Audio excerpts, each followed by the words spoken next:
Dear student, you are most welcome to our educational channel mechanical Pandit. और मैं आपके प्यारे पांडे सर।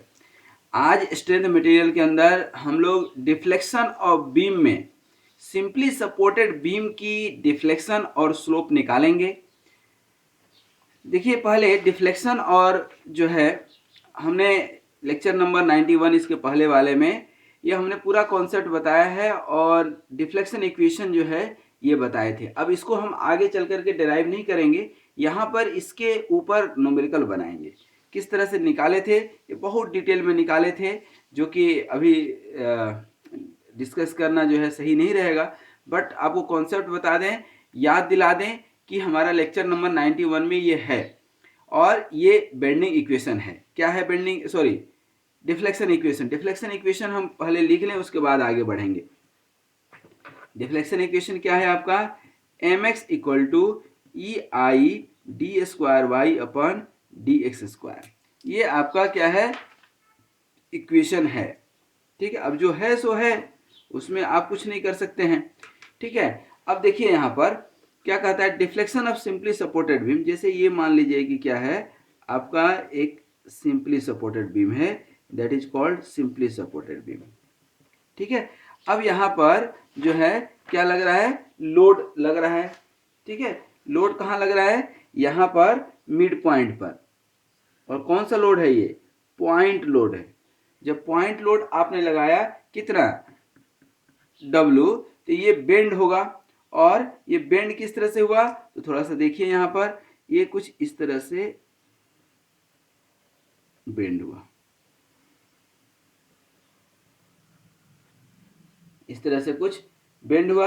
अब ये जो बेंड हुआ इस तरह से, तो यहाँ पर जो है किसी भी पॉइंट पर यदि हमें निकालना होगा, मान लीजिए यहाँ पर हमें निकालना है स्लोप किसी पॉइंट पर, तो यहाँ पर ये देखिए, यहाँ से हम टेंजेंट खींच देंगे तो इधर से जहाँ से भी एंगल बनेगा, ठीक है ना। अब जहाँ पर ये स्लोप, सॉरी, डिफ्लेक्शन जहाँ सबसे ज़्यादा होगा, यहाँ पर आप टेंजेंट खींचेंगे तब तो ये हो जाएगा।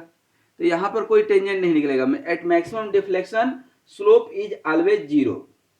ठीक है, तो यहाँ पर ये जो है आपका y मैक्स हो गया, ये मैक्सिमम डिफ्लेक्शन है, ध्यान दीजिएगा, ये क्या है? मैक्सिमम डिफ्लेक्शन है।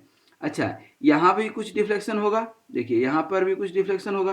दैट मीन्स कि ये एंगल जब आप निकालेंगे तो ये क्या हो जाएगा? Theta B. और चाहे इधर आप निकालेंगे तो क्या हो जाएगा? थीटा ए। थीटा ए या थीटा बी, जो भी आपको लेना है, दोनों साइड बराबर होगा और यहाँ मैक्सिमम डिफ्लेक्शन होगा।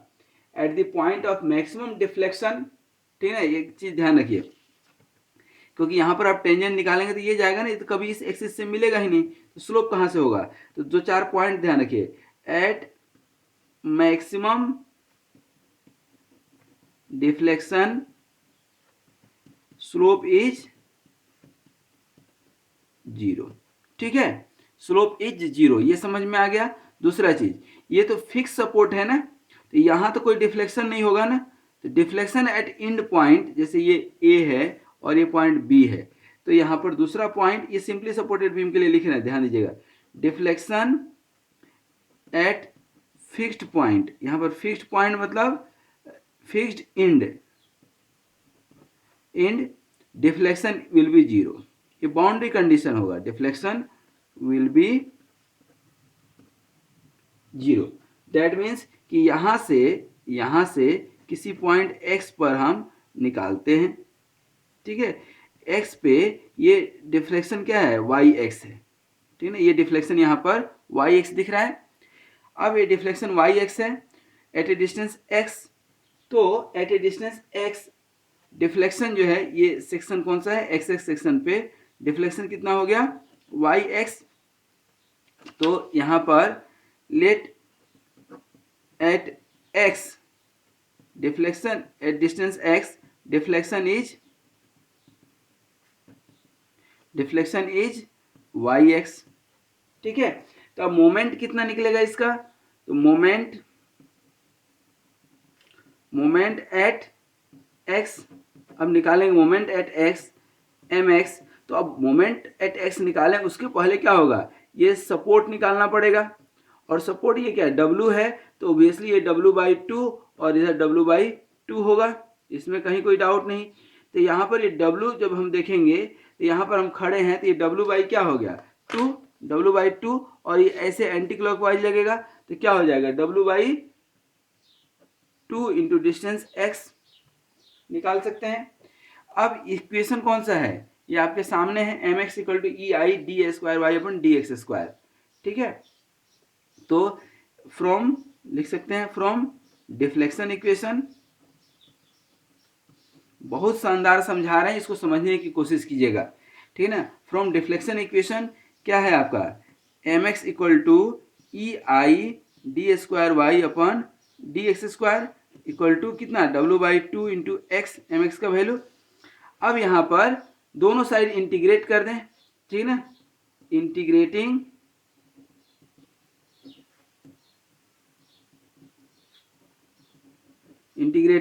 बोथ साइड, दोनों साइड जब इंटीग्रेट करेंगे तो क्या होगा, तो यहाँ पर ई आई बाहर कर लीजिए, क्या बचा d square Y upon D x square equal to W by 2 into x.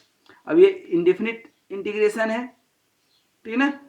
अब यहाँ पर इंटीग्रेट करेंगे तो ध्यान दीजिए, तो ये ई आई इंटू क्या हो जाएगा D Y upon D x और इक्वल टू डब्ल्यू बाई 2, इसका x का इंटीग्रेशन क्या होता है, x का इंटीग्रेशन क्या होगा एक्स स्क्वायर बाई 2 और plus constant of integration c1 is the constant of integration.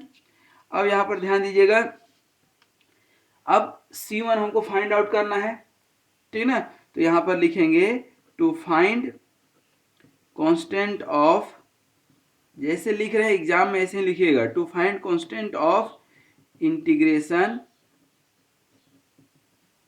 To find constant of integration put boundary condition, और बाउंड्री कंडीशन ही सबसे ज्यादा इंपॉर्टेंट होता है, ठीक है ना, बाउंड्री कंडीशन ही सबसे ज्यादा इंपॉर्टेंट होता है। तो बाउंड्री कंडीशन दैट मीन्स कि एट, ठीक ना, अब यहाँ पर हम थोड़ा सा लिख रहे हैं तो इसको समझिएगा, boundary condition at x equal to 0 पर, x इक्वल टू 0 पर y क्या होगा 0 होगा या नहीं, यही तो बाउंड्री कंडीशन है। और एट x इक्वल टू, ध्यान दीजिए, at x equal to l by 2 पर भी, l बाई 2 पर चूंकि डिफ्लेक्शन मैक्सिमम है तो हमने आपको बताया था कि स्लोप क्या होगा 0 होगा। तो यही दो तो बाउंड्री कंडीशन है मेन, ठीक है। अब अभी जो निकल करके आया आपका, क्या निकल करके आया है E I D Y by D X, क्या E I D Y by D X, E I D Y by D X equal to W by 2 into X square by 2 plus c1, ये वाला जो है put कर दें तो slope निकल जाएगा, सॉरी c1 निकल जाएगा। तो ई आई स्लोप कितना हो गया 0, कब जब w बाई 2 एक्स क्या रखे l बाई 2, तो l square by 4 2 8 plus c1, तो c1 क्या हो गया minus W L square by 16। ये इक्वेशन आपका c1 आ गया कि नहीं, जब c1 आपका आ गया तो अब पुट द इक्वेशन, तो आपका E I D Y by D X equal to W X square by 4 plus, अब यह c1 का वैल्यू रखेंगे तो minus W L square by 16 हो गया कि नहीं। अब स्लोप निकालना हो D Y by D X equal to W X square by 4 E I minus W L square upon 16 E I. अब जहां भी निकालना हो आपको स्लोप एंड डिफ्लेक्शन, ये आपका मेन इक्वेशन हो गया, ठीक है ना, जनरल इक्वेशन हो गया। अब हमको मान लीजिए कि यहाँ पर निकालना है कि स्लोप एट l बाई 2 या स्लोप एट l बाई 4 या slope at x equal to 0, ठीक है ना। हम निकालना चाहते हैं कि slope at a that is theta a that is x equal to 0 पर, तो x 0 रख दीजिए, तो यहाँ पर dy बाई डी एक्स कहाँ a पर, दैट मीन्स कि थीटा a कितना निकल जाएगा, x 0 रख देंगे तो क्या निकल जाएगा minus W S square 16 E आई, सिंपल सा है, ठीक है ना। अच्छा देखिए, तो यदि हम x equal to at x equal to l रखते हैं तो क्या स्लोप आएगा dy बाई dx कहाँ पर, b पर, तो क्या हो जाएगा WL²/4EI माइनस क्या WL²/16EI। ठीक है, अब आप निकाल लीजिए, ठीक है ना। तो इस तरह से हम जो है इसको माइनस करके निकाल लेंगे। ठीक है, क्या निकलेगा, ये 16 माइनस 4 12 और 3WL²/16EI। इसके कंपैरिजन में जब इधर देखेंगे तो ये स्लोप निकलेगा, अदरवाइज बीच तक ही जाता है क्योंकि हम यहीं तक लिए हैं L/2 तक, तो चूंकि सिमिलर जाएगा। ठीक है, अब ये तो आपका क्या हो गया, इक्वेशन फॉर स्लोप। ठीक है, अब हम डिफ्लेक्शन निकालें। स्लोप कितना निकाले हैं आप देखिए, तो यहाँ dy/dx equal to WX²/4EI minus WL²/16EI। अब यहाँ पर एक बार और इंटीग्रेट कर दीजिए, ठीक है ना, टू फाइंड क्या, डिफ्लेक्शन।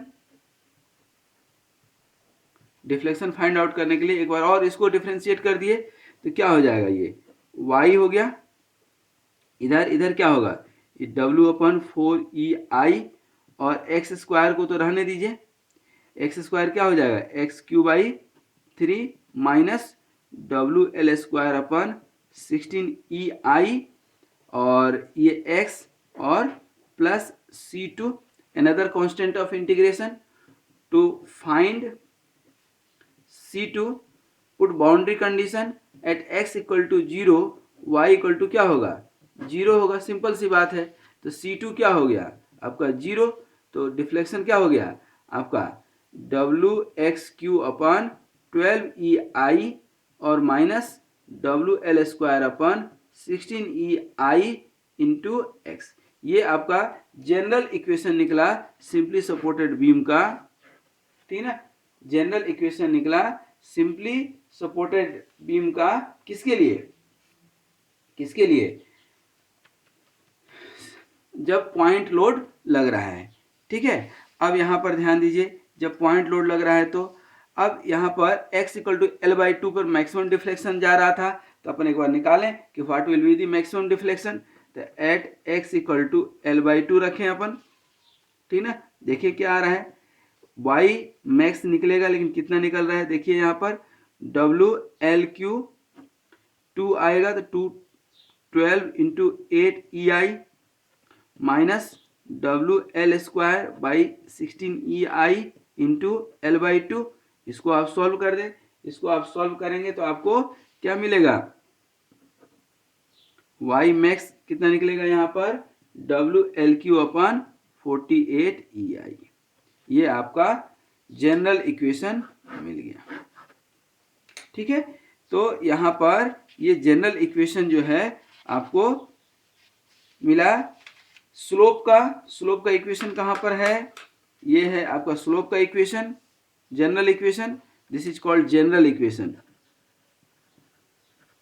अब आप यहाँ पर x का वैल्यू जो रखेंगे, ठीक ना, कहाँ, ये जो फिगर में x का जिस पॉइंट पर आप निकालना चाहें डिफ्लेक्शन और जिस पॉइंट पर भी आप निकालना चाहें स्लोप, तो अब इन जनरल इक्वेशन से निकाल सकते हैं। That is the general equation for slope and this is the general equation for the deflection. इसको बिल्कुल माइंड में सेट करके रखिएगा क्योंकि इसके बिना नहीं निकलेगा।